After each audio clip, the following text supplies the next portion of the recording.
이번 특검에 대한 평가는 극으로 나뉘고 있습니다. 역대 특검 아무도 하지 못했던 최대 성과를 거뒀다. 이런 평가가 있는가 하면 또 그 반대쪽에서는 정치 특검이다. 태생적으로 위헌이다라는 비판을 하기도 합니다. 출범부터 마무리까지의 90일. 과연 그동안 특검 내에서는 어떤 일들이 있었을까요? 오늘 뉴스 현장은 아주 특별한 분을 모셨습니다. 박영수 특검의 특별수사관을 지냈던 이정원 변호사 그리고 노영희 변호사 함께하겠습니다. 두 분 어서 오십시오. 네, 안녕하십니까. 자, 일단 뭐 고생하셨다 뭐 이런 말씀밖에 드릴 수 없는데 그동안에 뭐 듣기에는 집에도 잘 못 따라가시고 뭐 여러 가지 어려움이 있었다 얘기 들었습니다. 자, 어떻게 해서 박영수 특검팀에 합류하게 되셨어요? 이 변호사는? 저는 한 5, 6년 전부터 같이 그 특검자와 같이 일을 했었고요. 같은 법무법인에서 같은 형사팀에서 네, 같이 일을 하고 있었기 때문에 그렇군요. 예, 뭐 준비해라 하는데 한마디에 뭐 다른 선택의 여지가 없었습니다. 그래서 뭐 최측근이라는 얘기가 그래서 나오는군요. 그렇진 않고요. 근데 뭐 들리는 소문에 노 변호사도 특검팀에서 영입하려고 했다는 얘기 있던데 맞아요? 저는 잘렸습니다. 잘렸어요? 예, 특별수사관으로 일해볼까 했다가 뭐 이런저런 사정 때문에 안 하는 것으로. 예. 이런저런 사정이 뭡니까? 뭐 돈도 방송 너무 출연해야 되고. 예, 뭐 그런 것도 이거 돈도 너무 조금 준다 그러고, 예, 뭐 시간도 좀 부족할 것 같고 여러 가지. 특검팀에서? 예, 힘듭니다. 그 지금 말씀 나왔지만 특검팀에 들어가면 그 특별수사관이 하는 일이라는 게 뭡니까? 우선 그 원래 그 이 특별검사라는 제도는 검찰에서 조사하기가 적절하지 않은 사건을 특별검사라는 제도를 통해서 조사를 하는 그렇죠. 것이거든요. 그렇기 때문에 원래는 특별수사관들이 그 수사를 주도를 하고 그다음에 파견 검사들은 그 뒤에서 이 그 수사를 백업하는 역할을 해왔었습니다. 근데 이제 이번 특검 같은 경우에는 워낙 수사의 범위가 많고 수사해야 할 대상이 방대하기 때문에 처음에 이제 그 윤석열 그 수사팀장을 선임할 때 벌써 그 의도 자체가 이제 파견 검사를 위주로 그러니까 왜냐하면 수사의 효율성을 위해서 파견 검사를 주도적으로 해서 그 수사를 하겠다는 특검의 의지를 보여주신 거라고 저는 보여지고요. 그다음에 그렇게 파견 검사들 위주로 이제 수사가 진행되다 보니 특별수사관들은 대부분 그 파견 검사들의 수사를 백업하는 역할을 저희들이 했던 거죠. 그렇군요. 네. 그 윤석열 검사 합류 때부터 굉장히 논란이 있었지 않습니까? 네, 그렇습니다. 그런데 뭐 바로 뭐 설득을 해서 그냥 삼고초려 끝에 데려왔다 그러는데 맞아요? 특검 제안을 받으실 때부터 의중에 계셨던 것 같아요. 그러니까 박영수 특검이 특검으로 임명되면서부터 윤석열을 데려와야겠다? 예, 그렇습니다. 그러니까 그때 하셨던 말씀이 이런 말씀 하셨어요. 그러니까, 그 굉장히 그 공정한, 바른 검사인데, 뭔가 정치적 편향된 것으로 이제 오해를 받는 부분이 있어서 여기서 정도 수사를 함으로써 명예를 좀 회복해주고 싶다. 이런 말씀도 하셨죠. 그렇군요. 자, 그런데 박영수 특검은 어제 최종 수사 결과를 발표하면서 감정에 복받친 듯한 그런 모습을 보였는데 이제 해단식 하셨죠? 그거 끝난 다음에. 그렇습니다. 해단식 때는 어떤 모습을 보였습니까? 저도 좀 기대를 했었습니다. 어떤 멋있는 말씀 하실까 기대를 했는데 딱 3마디 하시더라고요. 3마디? 네, 여러분 그리고 말씀을 못 하시다가 수고하셨습니다. 감사합니다. 이렇게 3마디 여러분 하셨습니다. 수고하셨습니다. 감사합니다. 네. 그러니까 박영수 특검이 해단식에 한 마지막 말은 3마디다? 네, 그렇습니다. 감정이 뭐 굉장히 복받치신 모양이죠? 예. 그렇군요. 자, 박영수 특검은 역대 특검 중 최고의 성과를 냈다는 그런 평가를 받고 있습니다. 하지만 몇 차례 큰 고비를 맞기도 했는데요. 특검팀의 최대 고비는 과연 언제였는지 아마 이 장면이 아니었을까 싶은데 화면으로 잠깐 보겠습니다.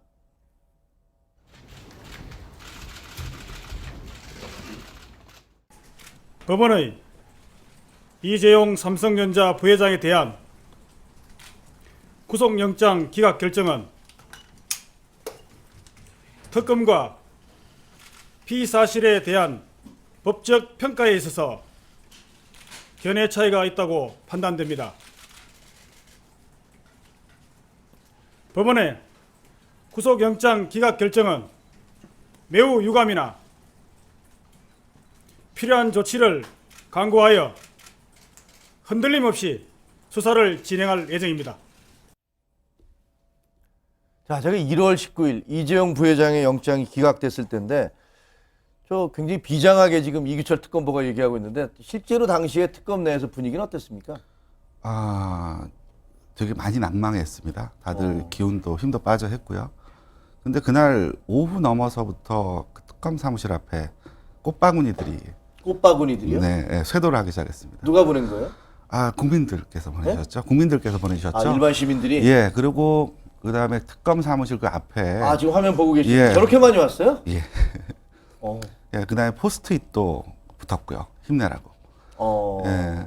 떡을 그럼 보내주셨던 포스트잇은 분도 어디다 계시- 붙입니까? 그럼 사무실 그, 입구에다가 아니요, 붙여놓습니까? 그러니까 그 외부 이제 사무실 벽에다가 예 와가지고 자신해서 담벽에다. 예 그렇습니다. 지금 정말 저렇게 붙어 있고. 네, 그 특검사관들끼리 저거 사진 찍어가지고 서로 돌려보기도 하고 그러면서 마음을 다잡고 했죠. 그랬군요. 노 변호사인데 원래는 어떻게 그때 우리는 예상하면서 어떤 분은 기각될 거다, 어떤 분은 아마 받아들일 거다 이렇게 논란이 많았었잖아요. 근데 저때 법원이 안 받아들인 이유가 뭐였죠? 그러니까 그 세 가지 사유를 크게 들었었는데 하나는 이제 그 법리적으로 좀 다툼의 소지가 있다. 그 부분이 아마도 이제 그 미르나 K 재단에 대한 그 금원 지급을 제3자 뇌물죄로 한 것이 좀 문제가 되지 않을까 이런 얘기 있었던 것 같고요. 또 하나는 대통령에 대한 조사가 이루어지지 않았기 때문에 그런 것이 부족하다. 또 이제 소명 입증 정도가 부족하다 이런 여러 가지였습니다. 예. 그렇군요. 그 이 부회장을 수사했을 당시 어떻게 보면 대한민국 최고의 어떤 세계 굴지의 어떤 기업 아닙니까? 그 중에 이제 그 오너인데 수사하면서 마찬가지로 이제 그 메머드급의 그 변호인단과 상대를 창과 방패로 어떻게 보면 또 학연으로 얽힌 분들도 있고 서로 아는 분들도 있는데 그렇게 맞붙었었는데 어떤 전략을 특검은 구사한 겁니까? 우선 그 외부에 전화가 굉장히 많이 오셨던 모양이에요. 외부에서 전화가? 예, 그래서 그 쓰던 휴대폰을 착신 정지를 하셨고요. 그러니까 예. 그 박영수 특검한테 네, 전화가 그렇습니다. 왔다. 예. 무슨 전화예요?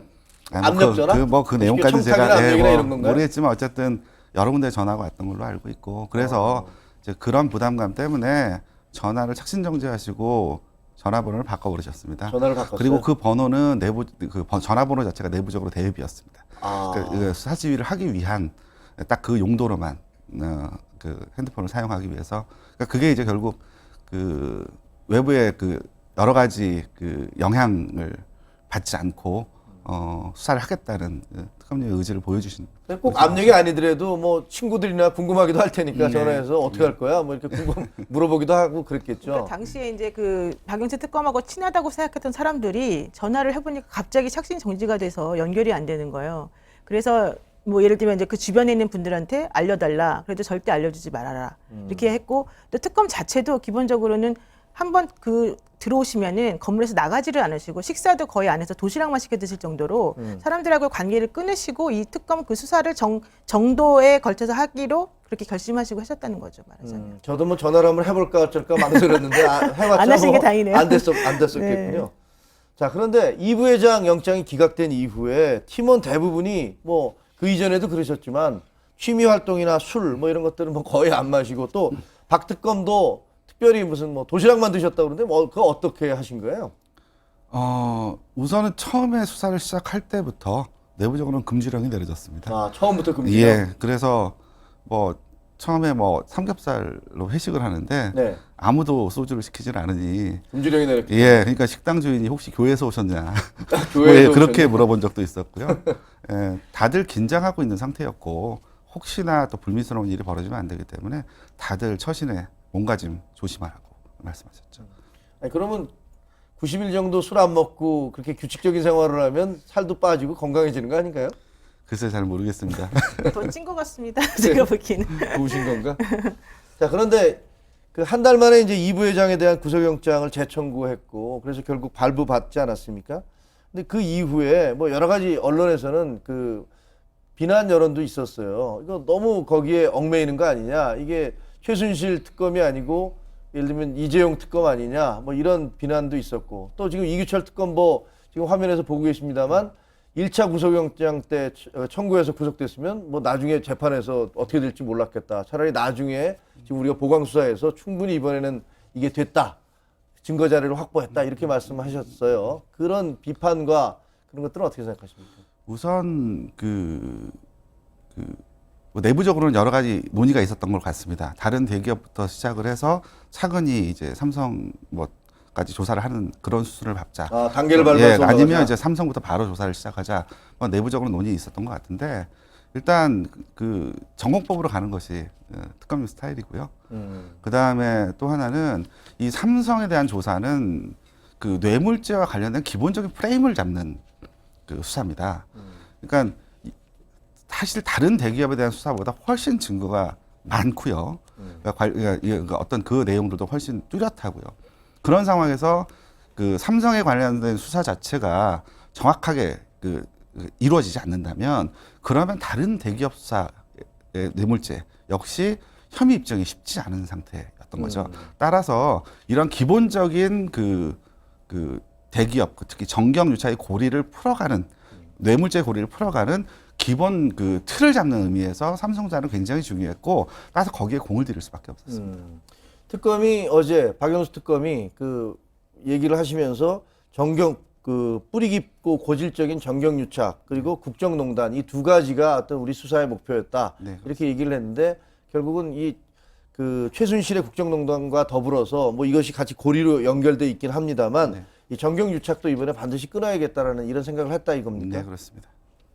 그거 어떻게 생각하세요? 그럼 이제 삼성 이재용 부회장 구속이 됐는데 그래서 그 단초가 마련됐다. 정경유착 그 단절의 단초가 마련됐다. 이렇게 보세요? 이게 결국 이게 뭐 뇌물죄냐 제3자 뇌물죄냐 또는 이게 어떤 방식으로 뇌물이 전달되었느냐 하는 기본적인 그 대기업의 뇌물과 전달되고 그 정경유착이 되는 그 전체적인 틀, 그런 순환고리가 어떻게 이루어졌는지에 대한 팩트들을 확인할 수 있고 그걸 통해서 다른 대기업도 이런 프레임 속에서 수사를 할 수밖에 없게 되는 것이죠.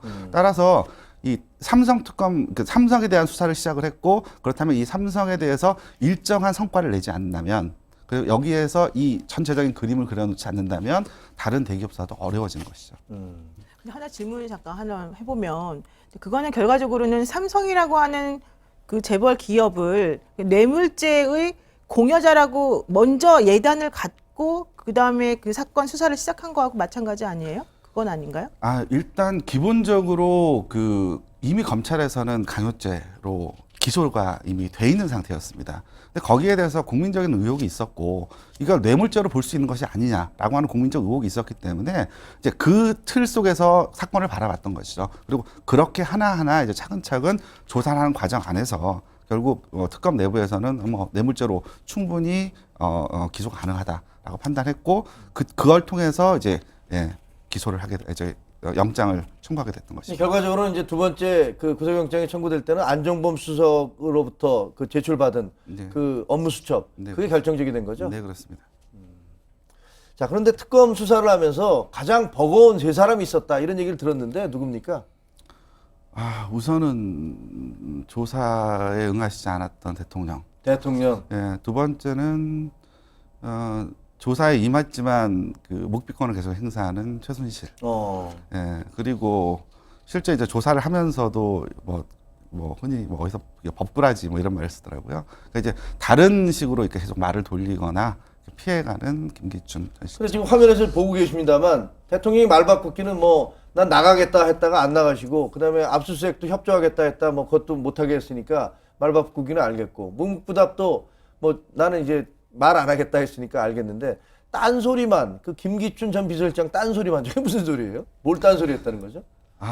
제가 직접 전 실장님을 조사를 한 게 아니어서 제가 구체적으로 어떻게 얘기를 했는지는 모르겠습니다. 네. 진술 내용을. 근데 저도 이제 들은 말에 따르면 조사한 분들한테 들으니까 네, 그러면 이제 그 질문에 대해서 약간 동문서답을 하신다거나 아니면 다른 방법으로 이제 피해 가시려고 그렇게 진술을 하셨다라고 저는 그렇게 들었어요. 그런데 아까 지금 말 바꾸기 얘기하셨잖아요. 대통령이 처음에는 이제 특검 조사를 받겠다. 그래서 이렇게 좀 얘기를 쭉 하다가 밖에서 받을 것이냐, 청와대 경내에서 받을 것이냐, 청와대 경내에서 받자. 쭉 거의 다 되는 줄 알았다가 막판에 언제 한다라는 날짜가 공개됨으로써 청와대에서 이제 못하겠다. 이렇게 해서 안 된 거 아닙니까? 근데 그쪽에서는 청와대 쪽에서는 특검이 그 일자를 쉽게 얘기하면 언론에 흘렸다. 그렇게 얘기를 했어요. 그렇습니까? 사실 무근이고요. 그 협상을 했던 그 몇몇 분들만 그 실제 그 내용, 그 협상 내용을 알고 있었고. 청와대와 협상했던 몇몇. 예, 그렇습니다. 그 외에 나머지 뭐 수사관들이나 검사들도 구체적인 내용을 알고 있는 사람이 없었습니다. 언제 만난다 이런 예, 것들은? 그렇습니다. 예. 예, 그러니까 그게 도대체 어디서 그 셋 다 글쎄 사실무근이라고 보여지고 설사 뭐 그렇다고 하더라도 글쎄요, 그게 그 조사를 거부할 명분이 되는지는 글쎄 잘 이해가 안 갑니다. 좀 일각에서는 청와대가 일부러 명분을 만들기 위해서, 안 받을 명분을 만들기 위해서 그걸 언론에 흘리고 그다음에 그걸 특검한테 넘기는 거 아니냐는 그런 보도도 있었는데 그런 생각을 하세요? 뭐 그랬을 가능성이 있다? 그런 보도도 들은 적이 있습니다. 그렇군요. 자, 그런데 박 대통령 측의 유영하 변호사, 이분은 박영수 특검은 일부 야당의 추천만으로 구성되어서 태생적으로 위헌인 특검이다, 이렇게 얘기를 했습니다. 근데 이거는 아마 노 변호사한테 좀 물어보고 싶은데요. 특검을 임명한 당사자는 대통령 아닌가요? 그렇죠. 원래 그 야당하고 여당이 이 특검법에 대해서 합의를 하면서 규정을 만드는 건데요. 그 규정을 만들 때 이미 여당 측에서 야당이 추천한 사람 중에서 대통령이 선택하도록 하자라는 규정을 만들었었고. 근데 그 이유는 그동안에 여야가 합의해서 여당과 야당이 한 명씩 올리면 항상 대통령은 여당이 그렇죠. 지목한 사람을 뽑았는데 그런 식으로 특검을 해봤더니 제대로 된 게 없더라. 그러니 이번에 제대로 하려면 야당 쪽에서 하는 사람을 하자. 그 여야 합의를 한 거죠. 그래서 그러니까 기본적으로 대통령이라고 하는 사람, 살아있는 권력을 우리가 수사해야 되는 게 바로 특검인데, 만약에 여당하고 야당 추천을 각각 올려서 하게 되면은 여당이 특검하는 게 무슨 의미가 있겠느냐라는 측면에서 야당 추천 몫에서만 선택을 하기로 했던 것이고, 그것에 동의했기 때문에 대통령이 박근혜 대통령 이름으로 임명장을 박영수 그 특검에게 지금 준 거거든요. 근데 이제 와서 그것이 태생부터 위헌이다라고 말씀하시는 거는 조금 받아들이기 어려운 부분이 있는 거죠. 네. 알겠습니다. 자, 지금 아까 지금 그 변호사가 말씀하신 두 번째로 어려웠던 분, 묵묵부답으로 일관했던 최순실 씨인데요. 최순실 씨는 특검에 처음 출석할 때 민주주의 특검이 아니다라고 외쳐서 많은 주목을 받기도 했습니다. 항상 화제가 되고 있는데 그 장면 잠깐 다시 보시죠.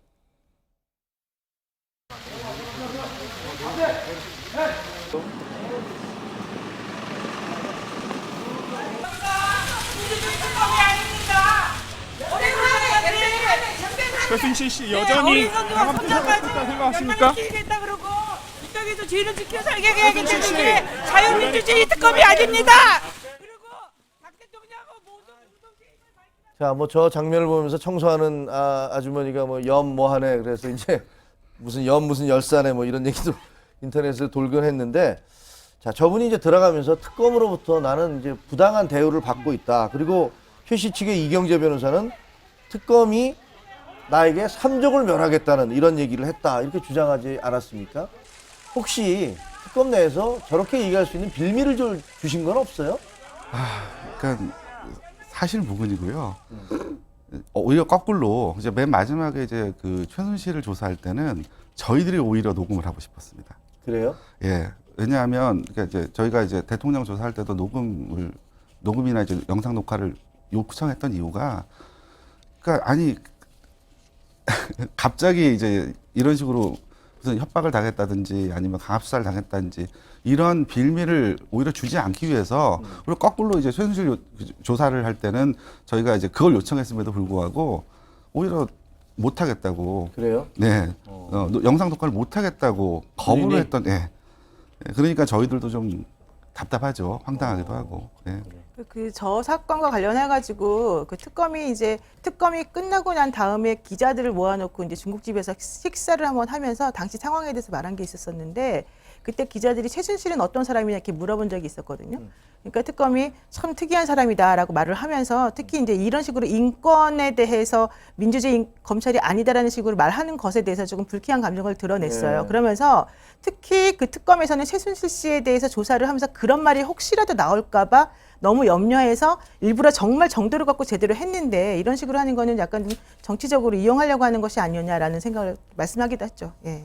자, 많은 분들이 궁금해하는 게 최순실 씨의 재산이에요. 뭐 지금 뭐 300억 정도다, 뭐 이런 보도도 나왔고, 그렇지만 뭐 그것만 있겠냐, 뭐 여러 가지 말들이 있는데, 저희가 듣기에는 특검팀에서 그 재산 부분에 대해서도 다 조사를 했다고 들었는데, 네, 어디까지 조사가 된 겁니까? 실제로 국내 재산 조사와 관련해서는 특별수사관이 5명이 붙었고요. 5명이? 예, 그다음에 해외 조사와 관련해서는 특별수사관이 3명이 붙었습니다. 많은 수가. 예, 그래서 근데 그렇게 해서 조사를 했음에도 불구하고 우선은 예를 들면 예전에 이제 등기부등본 같은 걸 확인을 하는 거죠. 네. 그러고 나면 거기에 관련되는 자금이 흘러가는 과정들을 살펴봐야 됩니다. 네. 그런데 이걸 확인하기 위해서 저희가 금감원이나 국세청 쪽에 자료 요청을 했습니다. 근데 대부분 개인정보라는 이유로 거부가 됐어요. 그러고 이걸 뭐 영장을 받아오라고 하는데 이미 공소시효 다 끝났고 네. 범죄 혐의를 작성할 수가, 그러니까 범죄 혐의로 영장을 청구하려면 이제 범죄 혐의를 작성을 해야 되거든요. 그걸 작성할 수 없는, 예, 그러니까 영장 자체를 발부받을 수 없는 사안인 거죠. 그러다 보니까 원래 특검법에 이제 뭐 그런 부분에 대해서 좀 명확하게 규정을 해놨으면 참 좋았을 텐데, 예. 일단 저희들이 그런 자료 요청을 했음에도 불구하고 관계기관의 협조를 받지 못했고, 따라서 이제 내부적으로는 이제 전반적인 재산에 대한 큰 틀을 잡고자 했습니다. 예. 3개월이라는 짧은 시간 안에 전모를 밝히기는 쉬운 일이 아니었고요. 예. 다만 이와 관련된 부분이 적어도 저희가 이제 일종의 공기관이기 때문에 저희가 작성해 놓은 이 문서, 그러니까 전체 아마 수사 기록량이 14권 이상이 될 거예요. 예. 전체 수사 기록이라는 건 전체 합니까? 뭐 재산에 대한 재산에 건가요? 관련된 그러니까 최순실 씨에 대한 재산 조사만 한 게 14건이 돼요? 예, 그렇습니다. 예. 그러니까 이제 이 기록이 이후에 검찰로 넘어가서 계속 이와 관련된 조사가 이루어질 수 있었으면 좋겠고, 예. 그다음에 이것이 전체적으로 앞으로 향후 조사를 하는 기본 자료로 활용될 수 있었으면. 예, 그런 알겠습니다. 바람입니다. 뭐 90일 동안 정말 고생 많으셨고요. 그렇지만 뭐 많은 국민들이 또 아까 꽃다발처럼 이렇게 칭찬하는 분들도 있으니까 그런 부분에서 자부심을 느끼시지 않을까 그렇게 생각을 합니다. 자, 오늘은 박영수 특검팀에서 특별수사관을 지낸 이정원 변호사와 함께 어떤 일들이 있었는지 얘기를 들어봤습니다. 오늘 말씀 감사합니다.